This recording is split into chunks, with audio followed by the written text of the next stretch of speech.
C'est vraiment la question de comment on met en place un mode de vie qui nous paraît pérenne en fait et qui reste pas inscrit dans une course au toujours plus, dans de l'hyperconsommation ou tous ces schémas qu'on s'est voués à l'échec en fait pour les années à venir.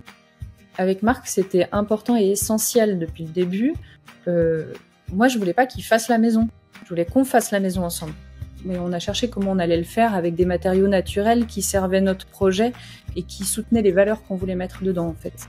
Où j'ai calculé le bilan carbone et tout, et où je me suis rendu compte qu'en plus c'était de toute façon le meilleur choix qu'on pouvait faire sous tous les aspects en fait pour notre maison. On a eu un gros coup de flip en fait à ce moment-là, un peu l'impression d'être en train de monter un projet qui risque d'être entièrement détruit par les insectes, tu vois. En fait, c'était vraiment le scénario catastrophe dans nos têtes, quoi. À ce moment-là, ça c'est vraiment, c'était une grosse période de tension. On est très fiers du modèle que ça donne aux enfants. Ce côté où y a rien d'infaisable quelque part. Tu prends le temps, t'apprends et tu fais, t'essayes, et en fait c'est en essayant que tu vois si tu peux y arriver. Et en fait, nous ça a beaucoup repoussé nos limites, et en fait tu te rends compte que tu peux faire énormément de choses. Bienvenue dans le podcast La Case Robinson, le podcast qui parle d'éco-construction et d'habitat écologique. Au croisement de l'architecture, du bien-être et de l'écologie, je pars à la rencontre de celles et ceux qui mettent ces sujets au cœur de leur vie. Je suis François-Xavier Parent, entrepreneur, formateur en éco-construction et auteur du blog lacaserobinson.fr. Parce que l'éco-construction est encore trop peu démocratisée et que cette démarche demande parfois de surmonter des obstacles inattendus, je vous propose des témoignages inspirants pour vous aider, je l'espère, vous aussi, à créer des lieux plus écologiques, plus sains, plus confortables, qui vous nourrissent au quotidien. Parce que la maison est un abri, un lieu intime, parfois un miroir, aujourd'hui je vous emmène dans la case de Delphine Ducret. Delphine vient de terminer un projet ambitieux, l'autoconstruction de sa maison alors qu'elle n'a pas d'expérience particulière dans ce domaine au moment de démarrer le projet. Elle nous raconte la genèse de cette idée et son désir de se bâtir une nouvelle vie, plus en alignement avec ses valeurs.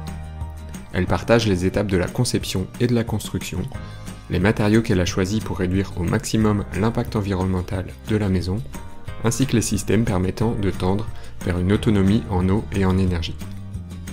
Delphine parle aussi des obstacles qu'elle a dû surmonter et des cadeaux rencontrés sur le chemin. C'est une aventure passionnante qu'elle nous dévoile dans cet épisode. J'espère que ce témoignage vous inspirera également pour mener vos projets. Bonne écoute. Bonjour Delphine. Bonjour FX.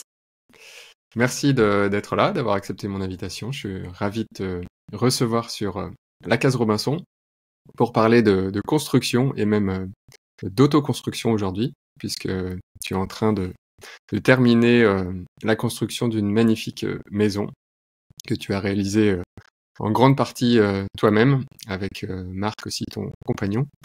Donc on va en parler avec plaisir. Est-ce que pour commencer, tu pourrais simplement te présenter pour donner un petit peu de contexte aux personnes qui nous écoutent? Oui, donc j'ai 38 ans. Je suis maman de 2 enfants. C'est important puisqu'on va parler autoconstruction et du coup le contexte familial ça compte. Qui ont aujourd'hui presque 5 ans et 11 ans. Et en fait, donc là on a autoconstruit en Dordogne. Je suis pas du tout originaire du coin, mais par contre Marc a de la famille dans le secteur. Et ça n'a pas forcément guidé notre choix, mais en tout cas, on a mis pas mal de temps à trouver notre lieu de vie puisque on avait tous les deux la volonté vraiment de s'ancrer dans un territoire. Et donc on est parti pour passer normalement le restant de nos vies ici. Ok, et ambitieux, chouette. Du coup, c'est intéressant qu'on commence par ça éventuellement. Quel était le point de départ de ce projet? Comment est-ce que vous avez eu envie de vous lancer dans cette aventure? Avant, tu étais en ville sur Bordeaux. Qu'est-ce qui vous a donné envie de changer de cadre de vie et puis de vous installer, comme tu le dis, là-bas et pour démarrer cette expérience de construction?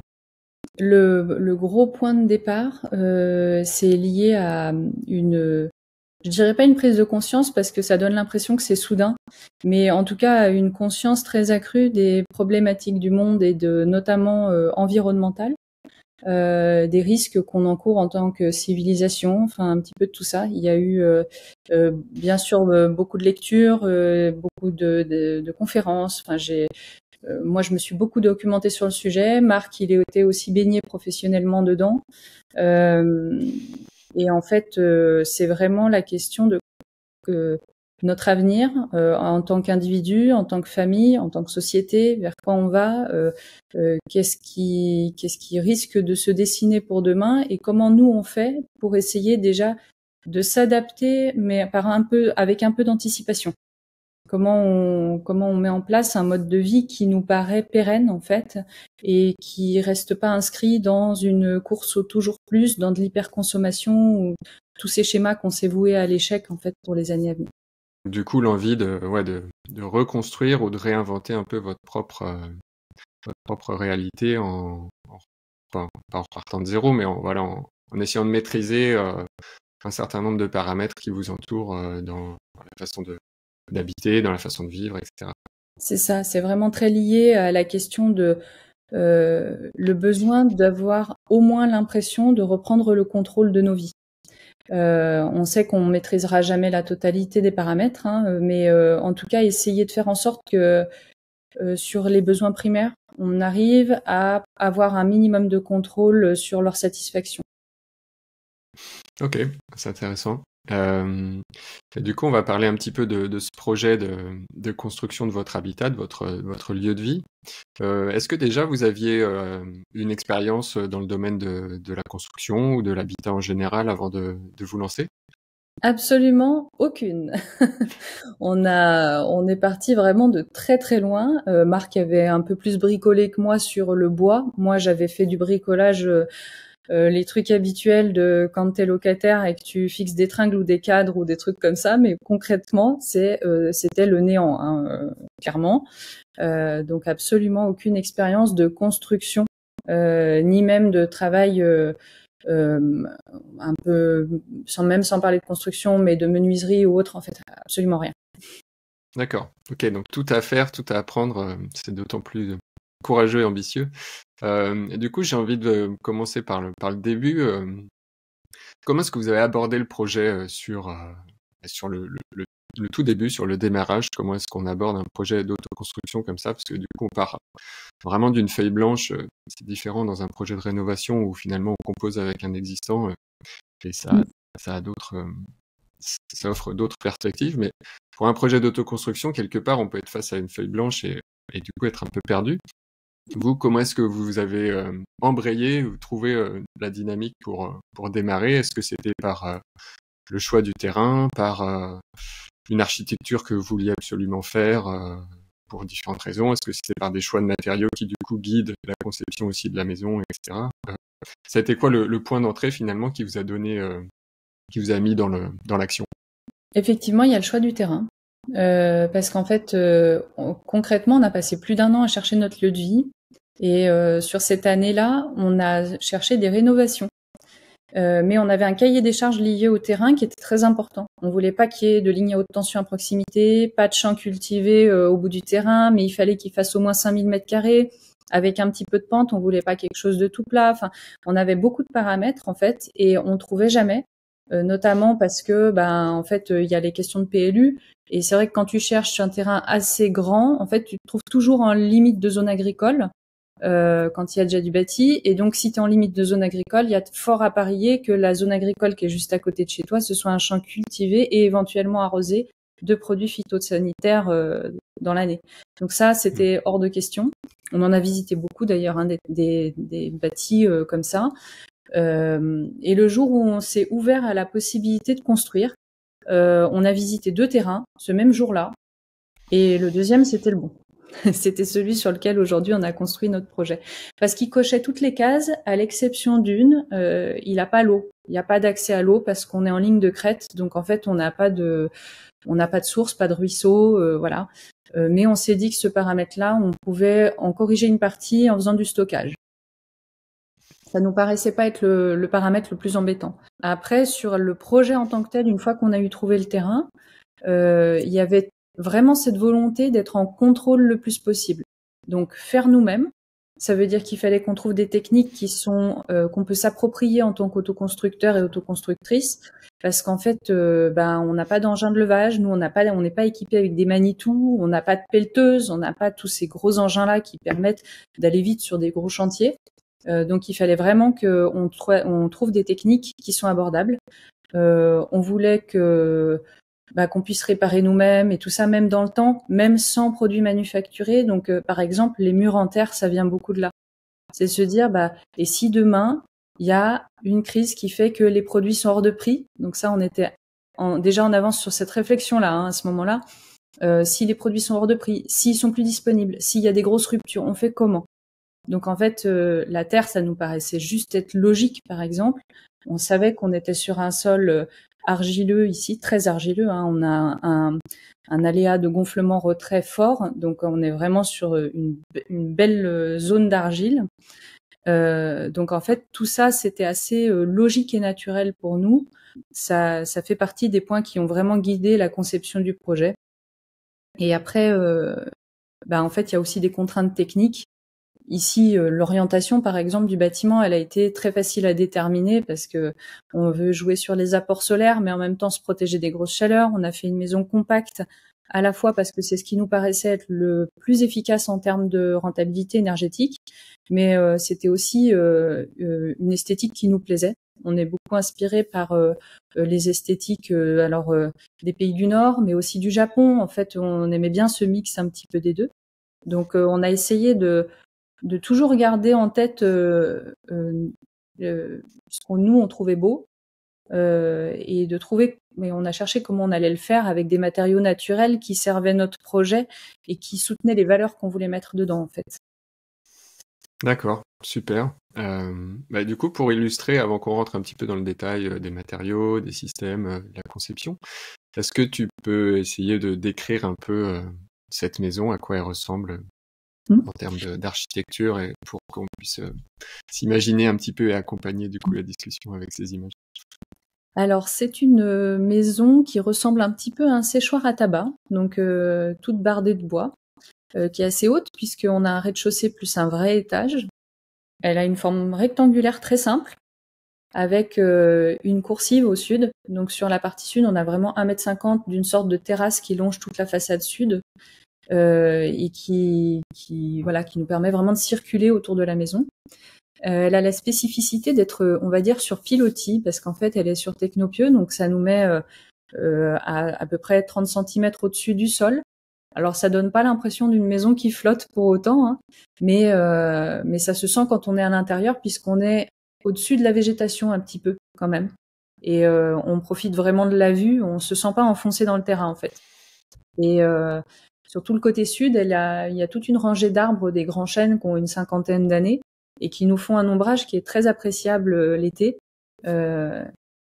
Voilà, on a une maison du coup qui a un aspect, donc on est sur un bardage mélèze qu'on a voulu brut, qui va vieillir, qui va devenir très noir en fait dans le temps, avec un bac acier couleur claire. Donc on est sur vraiment une esthétique assez épurée, sans des bords de toiture et tout ça. Donc voilà.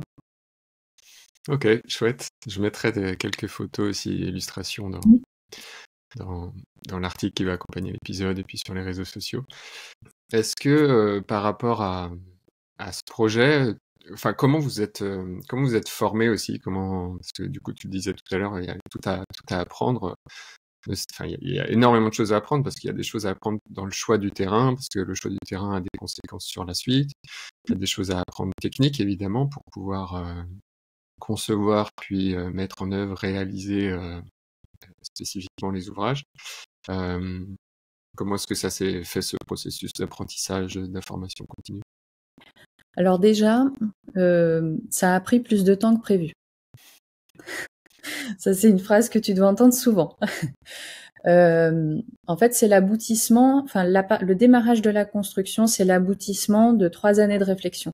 Parce qu'au final, on a dû déposer un permis début 2018 sur ce terrain qu'on venait de trouver.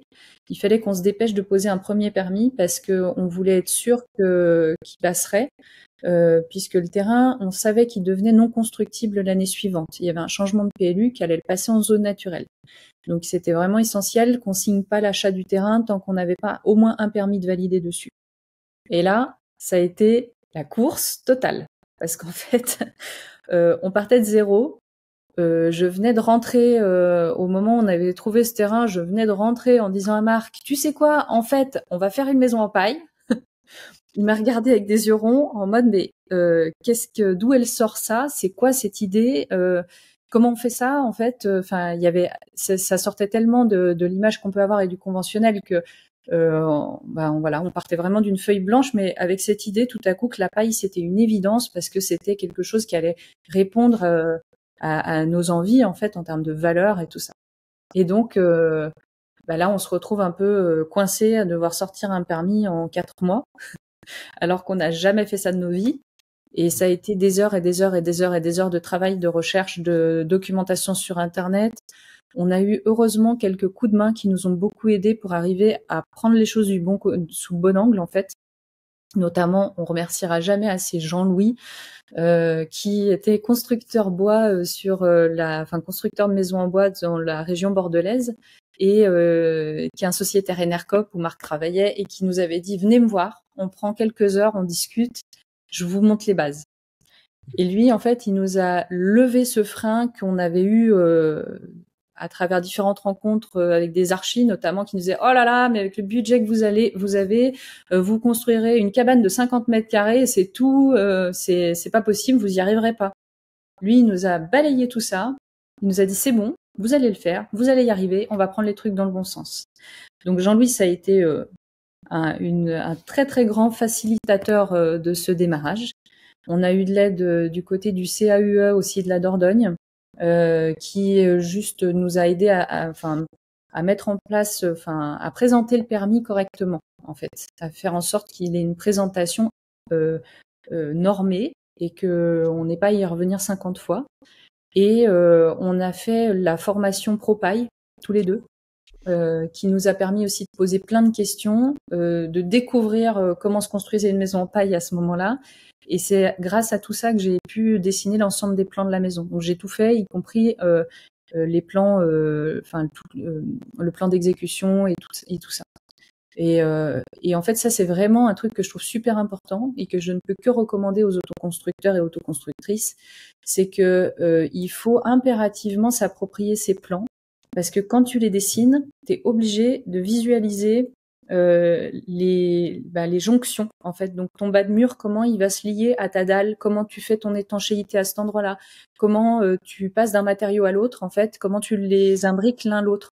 Et si tu as cette réflexion-là en amont, en fait, c'est ultra facilitant parce que tu peux te projeter, tu peux faire un planning, tu peux passer tes commandes avant, tu es en maîtrise, en fait, de ton chantier et t'es pas dépendant des autres tout le temps. Ouais, ça c'est les détails, le dessin technique, c'est vrai que c'est hyper utile parce que ça permet, comme tu le dis, de se projeter, de visualiser la suite. Et ça évite d'avoir un dessin et de se rendre compte au moment du chantier qu'en fait c'est pas faisable, on sait pas le faire, ou alors il faut des matériaux qu'on n'a pas prévus, etc. Donc cet exercice-là, il est très... À la fois il est difficile parce qu'il faut quand même plonger dans le détail de la réalisation. Mais il est rassurant et il permet de gagner du temps par la suite, c'est essentiel. Super, bah écoute, tu as parlé un petit peu des matériaux en évoquant la paille. Comme vous avez une maison qu'avec des matériaux locaux, naturels, moi je la trouve magnifique, est-ce que tu peux nous décrire du coup la philosophie derrière le choix des matériaux? Tu l'as un petit peu abordé déjà. Et puis du coup, quels sont ces matériaux que vous avez utilisés pour les différents ouvrages de la maison? Tout à fait. Effectivement, on avait à cœur que notre maison elle soit construite avec des matériaux les plus locaux possibles et qui ait une empreinte, pas que carbone, mais une empreinte globalement limitée. Donc on a une maison, je vais la prendre du bas en haut, ça va être plus facile. Donc déjà ces fondations, c'est des technopieux. Les technopieux, c'est des grands pieux en acier qui sont vissés dans le sol jusqu'à obtenir une portance suffisante. Donc en fait, nous, on a des pieux qui sont en moyenne à 6 mètres de profondeur, mais on en a un qui est descendu, et en fait qui est tombé dans une faille karstique, puisqu'il y a quand même 30% du territoire national qui est constitué de karst, et qui est descendu à 22 mètres. Et ça, c'est pourquoi je dis ça et j'insiste, parce qu'en fait, si on avait fait des fondations en béton, en plus de bousiller le sol en fait de façon complètement durable, d'avoir un énorme bilan carbone par rapport au béton, et surtout d'avoir participé au raclage du fond, des plages pour obtenir du sable pour le faire, on aurait sans doute eu des fondations qui auraient cassé en fait sur notre terrain argileux à cause de cette faille-là. Donc là, on a quelque chose qui est très pérenne, qui est très agréable aussi quand on autoconstruit, parce que en une journée, ils viennent, ils posent les pieux, ils s'en vont, c'est propre, c'est fait, on passe à la dalle. Donc après avoir fait des fondations cyclopéennes pour l'atelier, qui ont pris 3 semaines, et où une fois que tu es très très fatigué, tu arrives juste à une fondation qui te remet ton sol à plat, c'est extrêmement satisfaisant de passer par Technopieux pour faire ces fondations de maison. Donc il y a eu ce point-là que j'ai beaucoup développé sur le blog, où j'ai calculé le bilan carbone et tout, et où je me suis rendu compte qu'en plus c'était de toute façon le meilleur choix qu'on pouvait faire sous tous les aspects en fait pour notre maison. On a une dalle bois qui est faite en Douglas. Tout notre bois vient de la scierie du Périgord vert. Donc en fait, c'est des bois qui viennent de Dordogne et de Corrèze principalement. Enfin, on va dire du Limousin et tout ça. Ça reste très local. On a l'ensemble du bois d'ossature de la maison qui est soit en mélèze, soit en Douglas en fonction des sections. On a effectivement choisi d'isoler en paille, donc c'est des bottes de paille, des petites bottes. On a ensuite un enduit terre qui est fait avec la terre de notre terrain, puisque on a creusé des fouilles pour mettre des cuves de récupération d'eau, et on a gardé cette terre-là pour faire nos enduits. La dalle, enfin les deux dalles, la dalle de rez-de-chaussée, la dalle intermédiaire, ainsi que la toiture sont isolées en ouate de cellulose insufflée. Donc ça, on est passé par Wateco, qui est une boîte du Sud-Ouest aussi. On a des plafonds qui sont en sapin du Jura. Donc là, on a galéré comme tout pour trouver ce lambris-là, parce que quand on cherche du lambris épicéa, en fait partout ils proposent de l'épicéa du Nord, comme ils disent, mais qui vient du coup des pays nordiques. Et on a a priori trouvé une des seules boîtes qui fait du lambris en France avec de l'épicéa, et on lui a fait livrer son stock pour pouvoir faire notre plafond de maison. On a du parquet partout, qui est soit en châtaignier, soit en acacia dans les pièces d'eau. Et donc pareil, ça vient de Dordogne. Que dire encore sur les fenêtres, les menuiseries. On a des menuiseries qui sont issues des menuiseries franc-comtoises, donc pareil dans le Jura. Fabrication ultra locale avec une grande performance, une entreprise à taille humaine et qui a un gros engagement social, y compris pour le travail des femmes. Donc pareil, ça parlait beaucoup à nos valeurs. Et ce qui est très avantageux quand on travaille comme ça en local et avec des acteurs de proximité, c'est que on a un vrai lien qui se tisse avec, et il y a une forme de participation au projet de leur part qui est pas du tout la même que quand on s'adresse à des grosses boîtes. Voilà. On en a fait l'expérience quelques fois pour quelques bricoles comme la porte d'entrée par exemple, le rapport est pas du tout le même, quoi. Que dire, dehors on a fait du coup un bardage en mélèze, je le disais tout à l'heure, qui vient aussi de la scierie du Périgord vert. Et après à l'intérieur, côté cloison, on a sur de l'ossature bois, donc il n'y a pas de rail de placo et tout ça chez nous, on est tout en bois, avec du fermacell en parement, et à l'intérieur une isolation en biofibre trio, qui est du coup un isolant en ouate, lin et chanvre, qui est surtout là pour la performance acoustique en fait. Ça donne envie, hein, ça donne envie on sent déjà le confort que peut procurer ce type de matériaux, les intérieurs chaleureux avec le bois, la terre crue, etc. Donc c'est certainement très agréable. Par rapport au confort, justement, est-ce que tu peux nous partager un petit peu l'approche de conception que vous avez pris en compte pour essayer d'atteindre un meilleur confort? Alors, du côté des ouvertures, déjà on a fait le choix de mettre du triple vitrage au nord. Donc notre partie nord, c'est une partie qui est ventée. On n'a pas voulu se fermer le nord parce que en fait on a une très belle vue de ce côté-là. On a de la lumière qui rentre bien. Et ça nous paraissait pas cohérent d'occulter complètement et de fermer le nord. Donc on a ouvert, mais en mettant du triple vitrage. Sur les autres baies, on est sur du double vitrage, mais avec des menuiseries très performantes.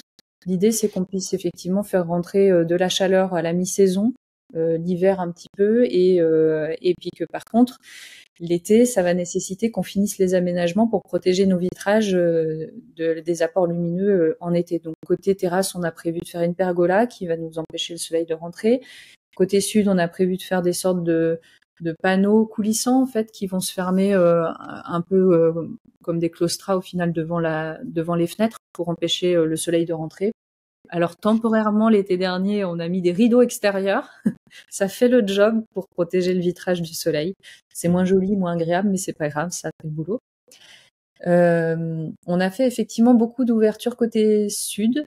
Et on a choisi de pas ouvrir à l'ouest parce qu'en fait on est parti du principe que une maison qui est bien isolée, c'est pas très difficile de la chauffer.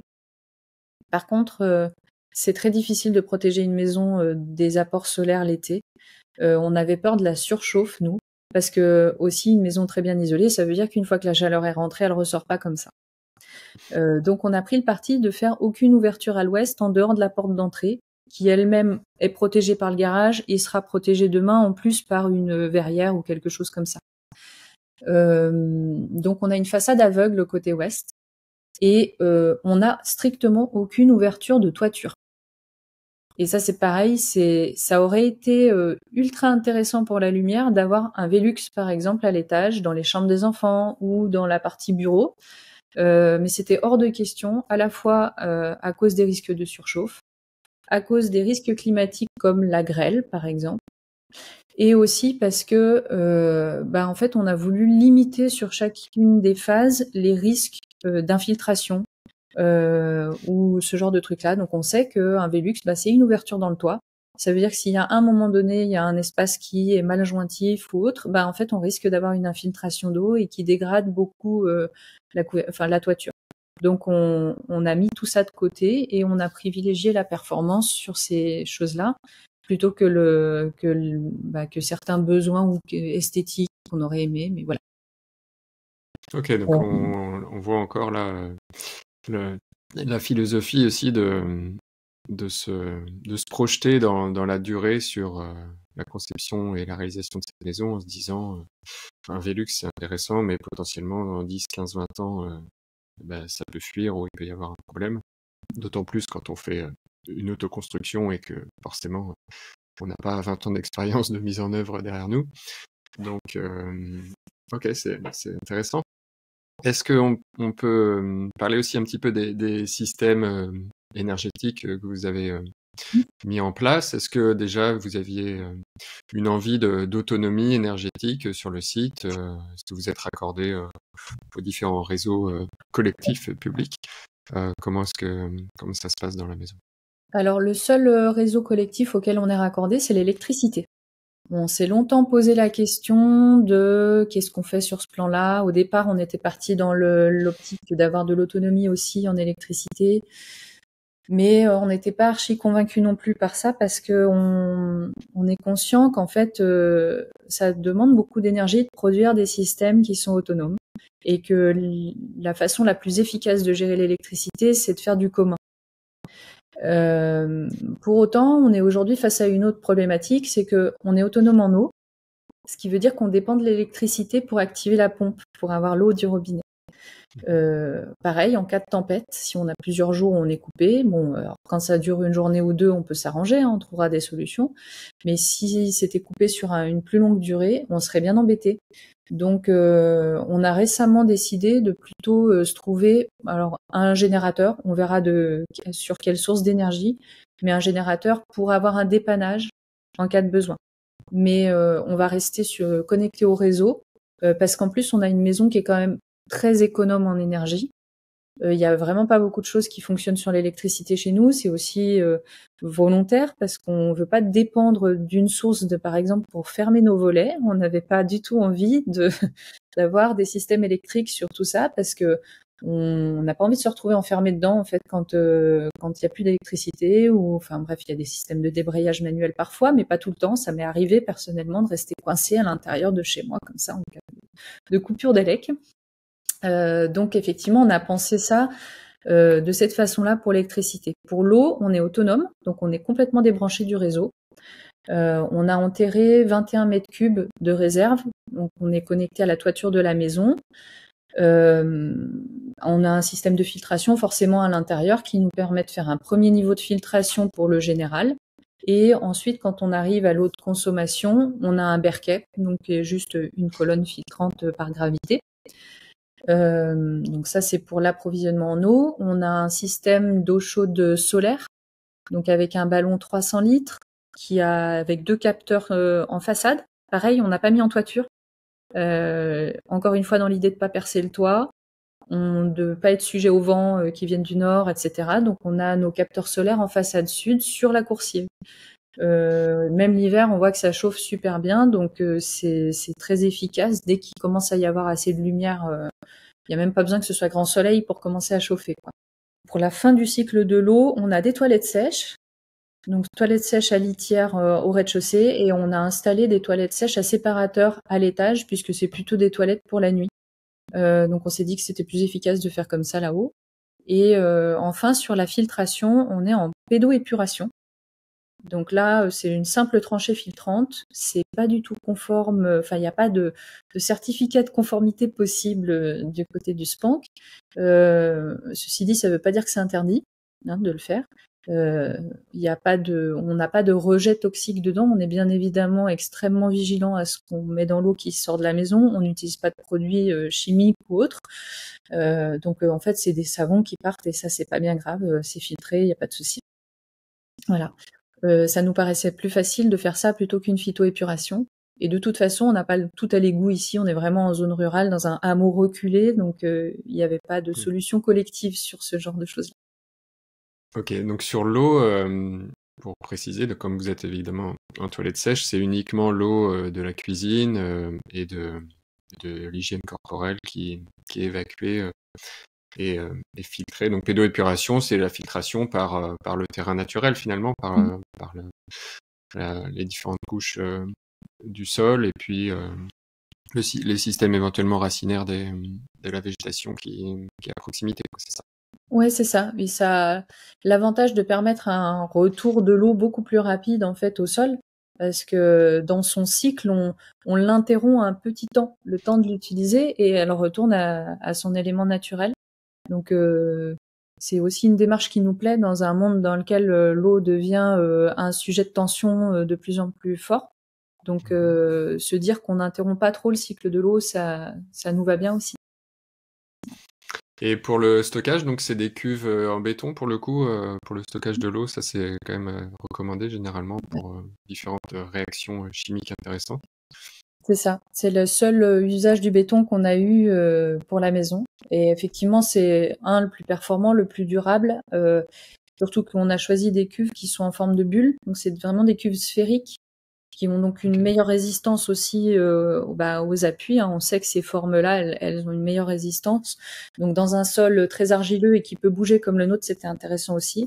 Et c'est 3 cuves de 7 mètres cubes chacune, qui sont enterrées juste devant la maison et qu'on a enterrées d'ailleurs avant même de commencer la maison, parce que sinon on pouvait plus passer après avec la pelleteuse pour les amener une fois qu'on avait commencé les fondations, la dalle et tout ça, quoi.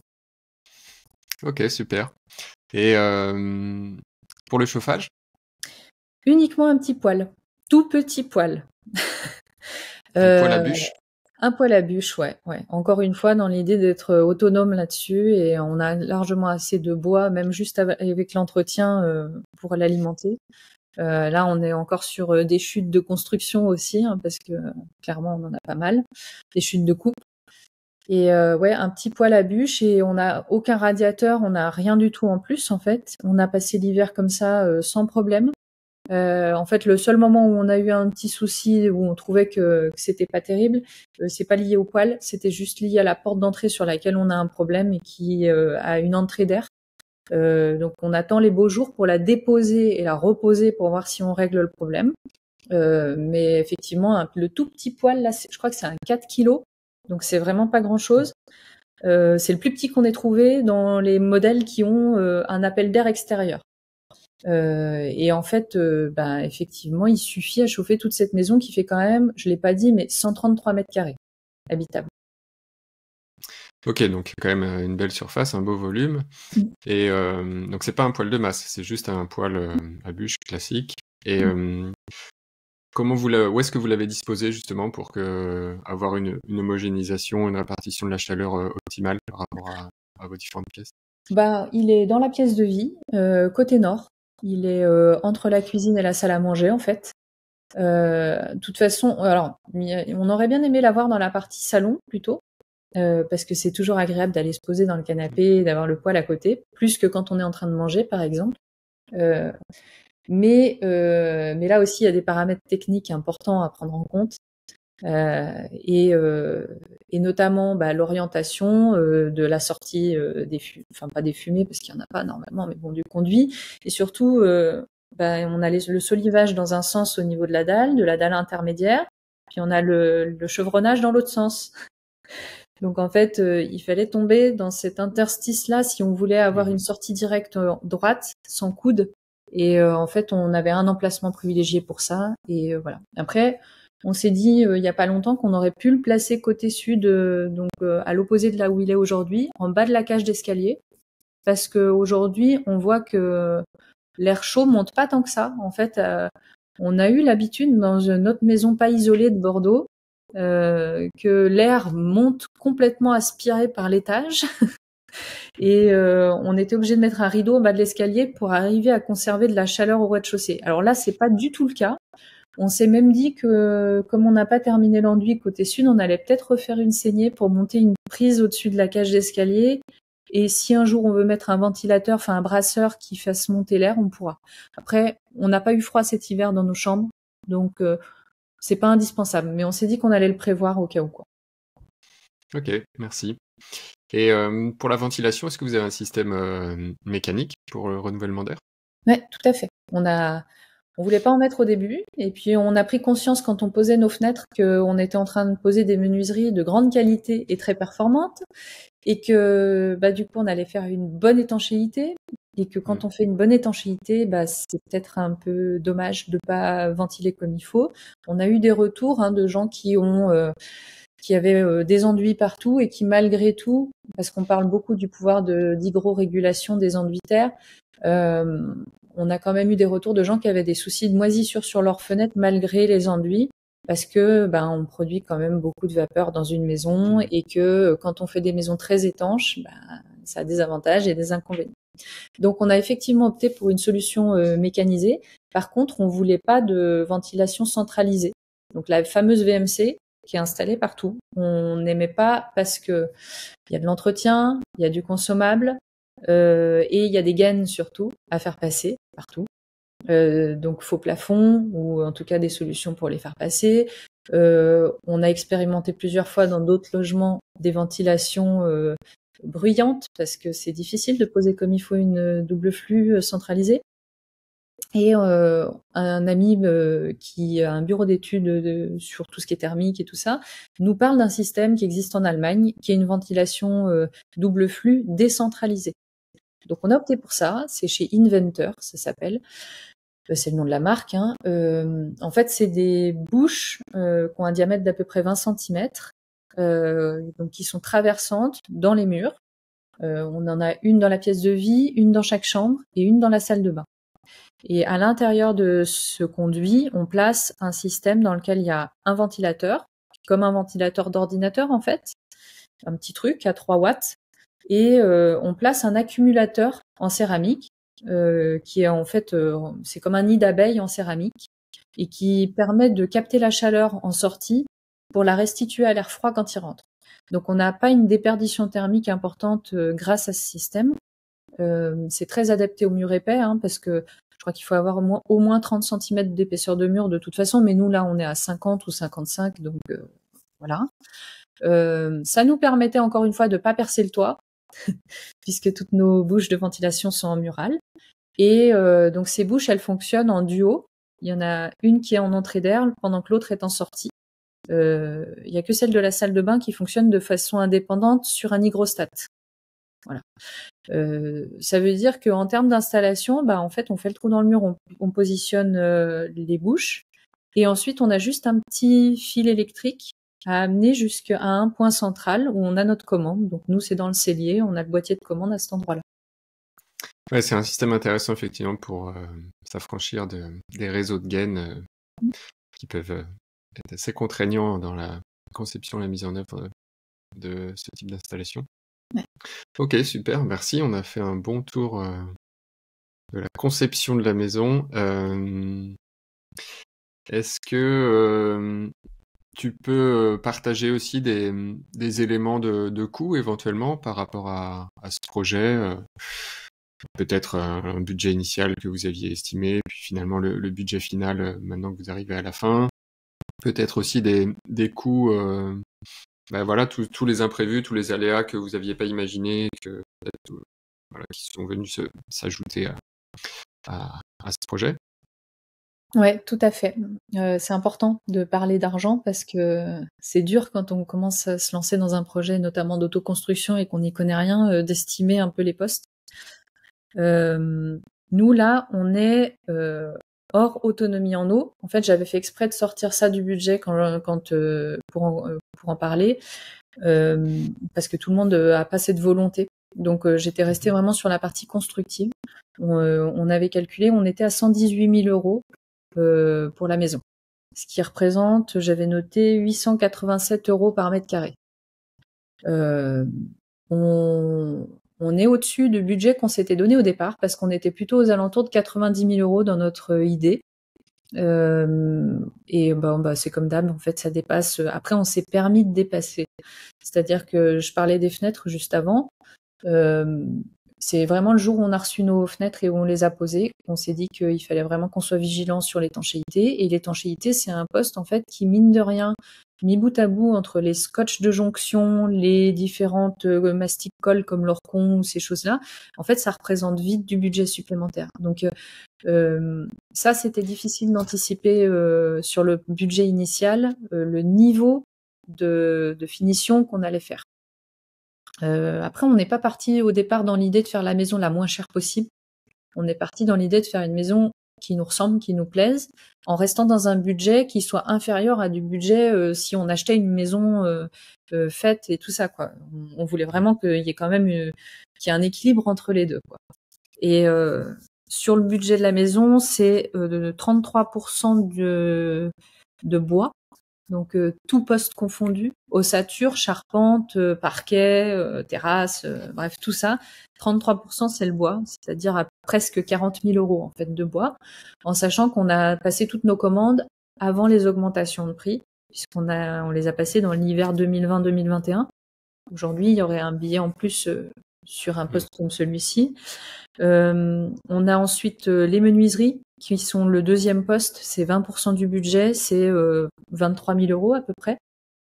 Et en troisième position, c'est les fondations. Voilà. Donc les technopieux, on en a eu pour 13 000 euros à peu près à l'époque. Pour la maison plus la terrasse et la coursive, enfin un petit peu tout.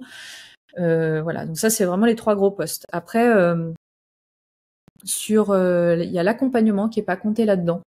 Et parce qu'on a choisi de se faire accompagner et c'était vachement important pour nous comme on n'y connaissait rien. C'était une très bonne formule parce que ça permet d'avoir quelqu'un qui vient. Alors nous on a pris sur les lancements de phase. Donc chaque fois que tu démarres une nouvelle étape, t'as le pro qui est là et qui te montre comment faire les bons gestes, à quoi il faut faire attention, qui te prépare sur faut acheter telle taille de vis, tel type, tu les prends comme ça, machin. En fait, ça donne vraiment beaucoup d'indications et ça te permet de faire les choses correctement dès le départ, de pas défaire pour refaire en fait. Et là sur l'accompagnement, on est à peu près à 14 000 euros. Donc c'est un gros poste aussi qui vient en plus des 118. D'accord. Mais globalement, c'est juste pour donner des ordres de grandeur, mais une maison équivalente pas autoconstruite, ça coûte certainement au moins 3 fois plus cher pour 133 mètres carrés. Aujourd'hui, on sait pas trop, quand on le fait faire, on sait pas construire en dessous de 2500 € du mètre carré. C'est avec des matériaux de qualité, c'est compliqué. Donc, c'est pour mettre un peu de perspective. Je voulais du coup aborder la question des apprentissages. Merci pour ce partage. D'ailleurs, oui, je précise que tu as fait un article détaillé sur le sujet des coûts sur ton blog, sur le blog Artisane de ma vie. Je mettrai le lien dans les notes de l'épisode. Pour les personnes que ça intéresse, ils peuvent aller consulter le détail de cette répartition des coûts que tu viens d'évoquer. Pour rester un peu sur l'aspect apprentissage, une question évidemment qui vient, c'est comment on s'organise pour mener un tel projet quand on travaille, quand on a une famille, quand on a 2 enfants, voilà, comment ça se passe pour réussir à s'organiser et à pas tout balancer au bout de quelques mois, quelques années, parce que on voit que ça avance pas comme on veut, etc. Ouais, grande question. Effectivement, c'est pas évident. Hier, on en parlait avec Marc là en préparation un petit peu d'aujourd'hui. On s'est fait un petit retour là-dessus et on s'est dit qu'en fait, il y avait un point crucial, c'est la planification. On a effectivement pris le temps de tellement détailler les plans qu'on a fait des listings de tout ce dont on avait besoin. Et en fait, quand on s'est lancé, on s'est mis 3 mois pour atteindre le hors d'eau. Donc en fait, on a tenu ce planning-là parce que pendant l'hiver précédent le lancement des travaux, on a passé toutes les commandes et on a fixé des semaines de livraison pour chacun des postes.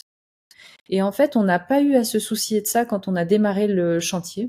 On s'est retrouvé à dérouler en fait le programme avec nos livraisons qui arrivaient. On n'avait même plus besoin de s'en occuper en fait.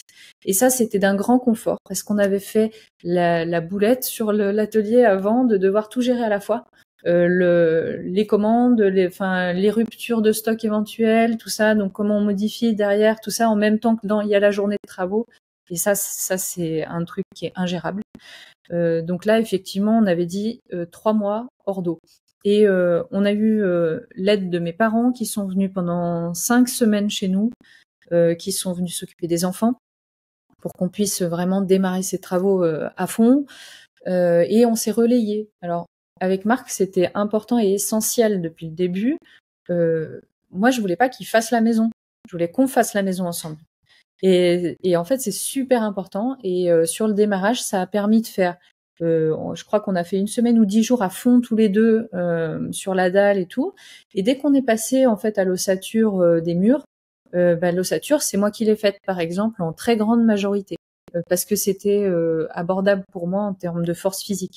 Sur la charpente, c'est plutôt lui qui l'a faite avec l'accompagnateur, parce que là, c'est des trop grosses pièces. Moi, je peux rien faire face à ça. Et en fait, on s'est beaucoup répartis. Ça nous a laissé à chacun des temps de pause, en fait, des temps de repos, on va dire, entre deux. Et ça a permis d'atteindre cet objectif du hors d'eau. Et après, sur la durée, réellement, je pense que la planification, c'est important. Se dire dans quel ordre on veut prendre les choses, essayer de faire en sorte qu'on voit où on va en fait, et puis accepter que ça n'ira jamais aussi vite que ce qu'on imagine ou qu'on voudrait. Voilà. Et du coup, vous avez pris des disponibilités professionnelles ou comment vous faisiez? Vous travailliez le soir, le week-end, pendant les vacances? Alors moi, au moment du démarrage du chantier, je travaillais pas. On avait notre petit qui avait 2 ans et j'avais pas repris le travail et donc on s'est dit que ça faisait partie du projet que je travaille pas pendant encore au moins 1 an pour pouvoir avancer le chantier. Marc de son côté, il était salarié avec un contrat il était à 70%. Et sauf qu'il est à 70% en forfait jour et lissé sur l'année. Donc en fait, il a condensé son temps de travail sur la fin de l'automne et l'hiver, et puis le printemps et tout. Mais en fait, sur la période de avril à septembre, il était vraiment beaucoup plus dédié à la maison. Donc on a eu des grandes plages de travaux où on a pu avancer, mettre des grands coups. Puis après, l'hiver, c'était plus ralenti. Puis l'hiver, c'était moi qui m'en occupais toute seule pendant que le petit était chez la nounou et la grande à l'école, quoi. Voilà. Ok. Et du coup, donc tu disais tout à l'heure que vous avez déposé un premier permis courant 2018, il me semble. Là, on est début 2024, la maison, elle est terminée quasiment.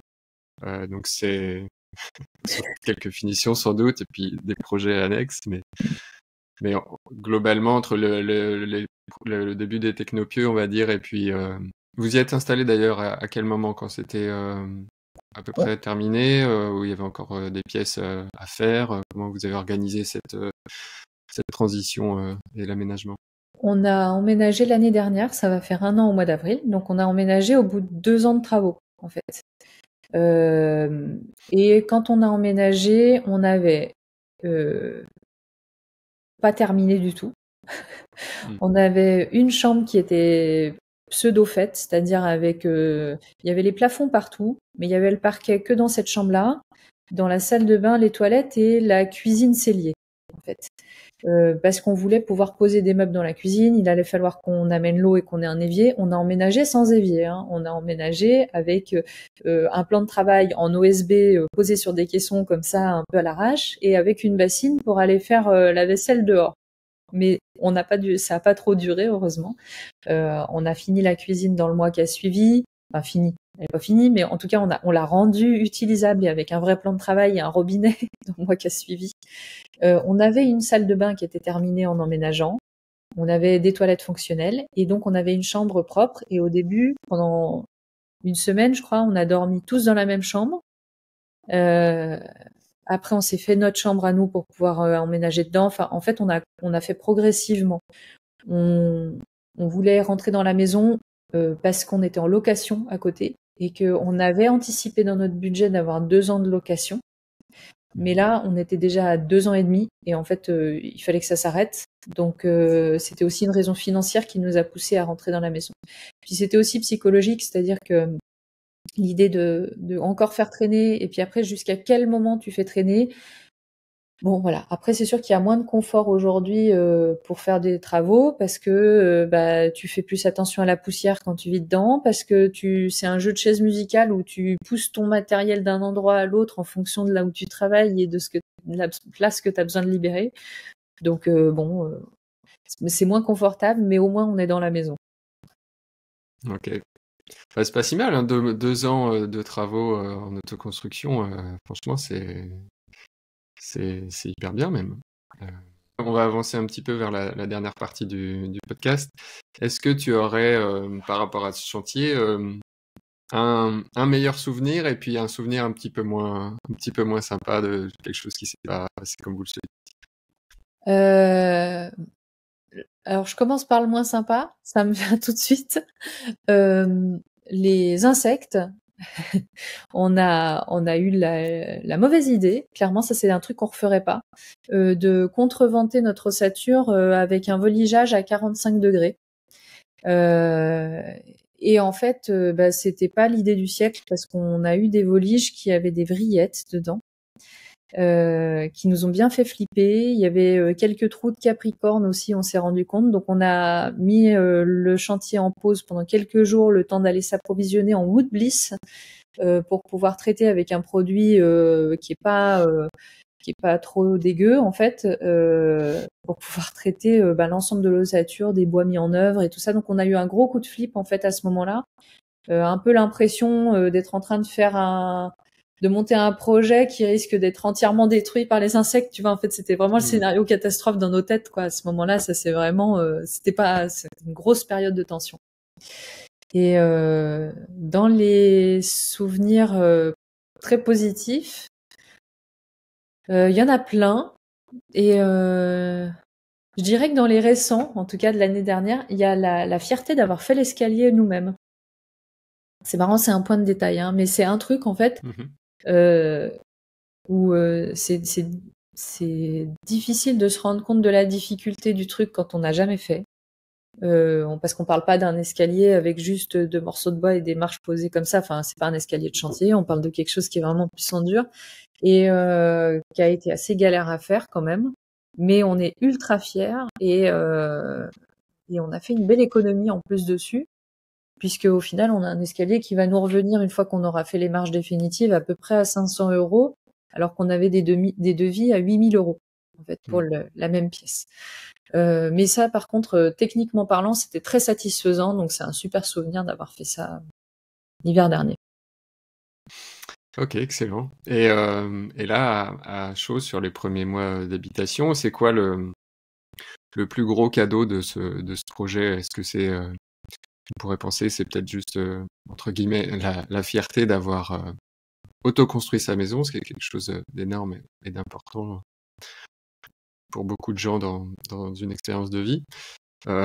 Est-ce qu'il y a un cadeau un peu plus caché qui finalement ressort après, peut-être plus sur les expériences humaines ou des choses comme ça?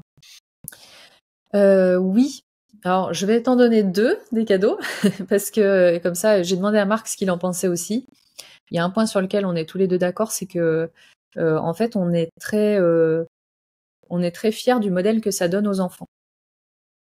Ce côté où, il y a rien d'infaisable quelque part. Tu prends le temps, t'apprends et tu fais, t'essayes, et en fait, c'est en essayant que tu vois si tu peux y arriver. Et en fait, nous, ça a beaucoup repoussé nos limites. Ça nous a vraiment, enfin, c'est très empuissançant en fait. Hein. C'est que tu vois un truc que tu t'imagines pas capable de faire forcément, tu te lances quand même dedans. Tu galères hein, des fois, mais par contre, en fait, c'est vraiment, ça te donne cette notion de, ben, en fait, faut que j'essaye pour savoir si je peux faire ou pas. Et en fait, tu te rends compte que tu peux faire énormément de choses. Il y a vraiment ce côté où il y a rien d'impossible quelque part. Donc ça, c'est génial, et on trouve que pour les enfants, c'est un super exemple.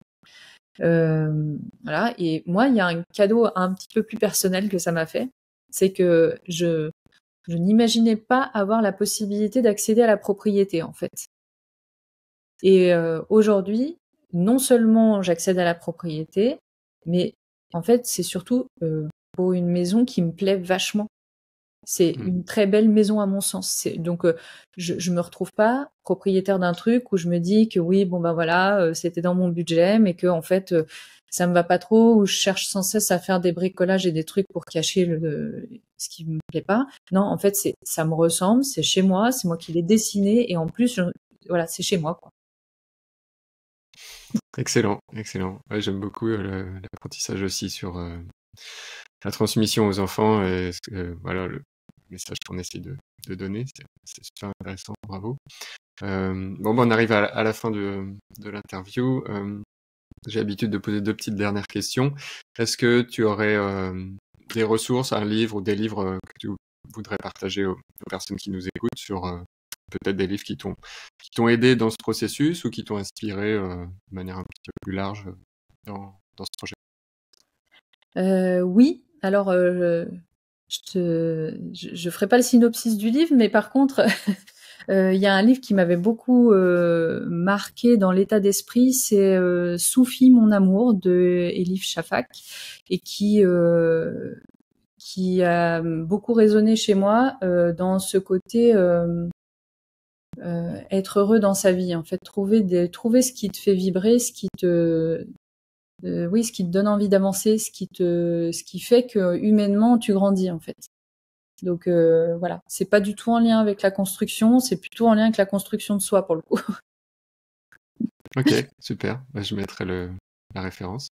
La deuxième petite question, c'est est-ce qu'il y a une citation ou un mantra qui te vient souvent à l'esprit? Peut-être que c'est une citation qui t'a aussi guidé, et encouragé au cours de ce projet, voilà, qui te vient en tête régulièrement. Il y en a une effectivement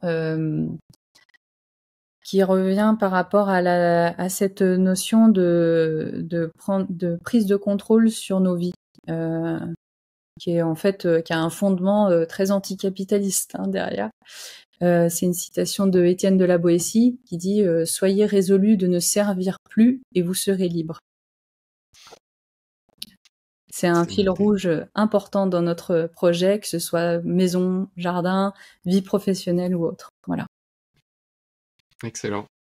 Avant de se quitter, où est-ce qu'on peut orienter les personnes qui veulent en savoir plus sur le projet, découvrir un peu plus les coulisses de ce projet? Tu as un site peut-être? Il y a le site internet artisanedemavie.com, et il y a, alors qui est pas forcément ultra mis à jour parce que ça demande un temps fou, mais il y a beaucoup d'informations quand même dessus, notamment techniques.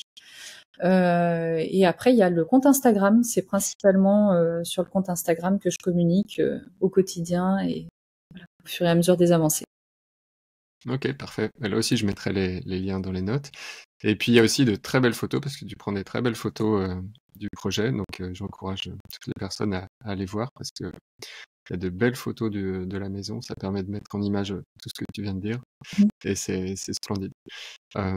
Merci beaucoup, Delphine, pour ce partage et pour ce projet d'une manière générale, à toi et à Marc, parce que c'est un très beau projet, ambitieux et très Merci bien à toi. réalisé, donc bravo.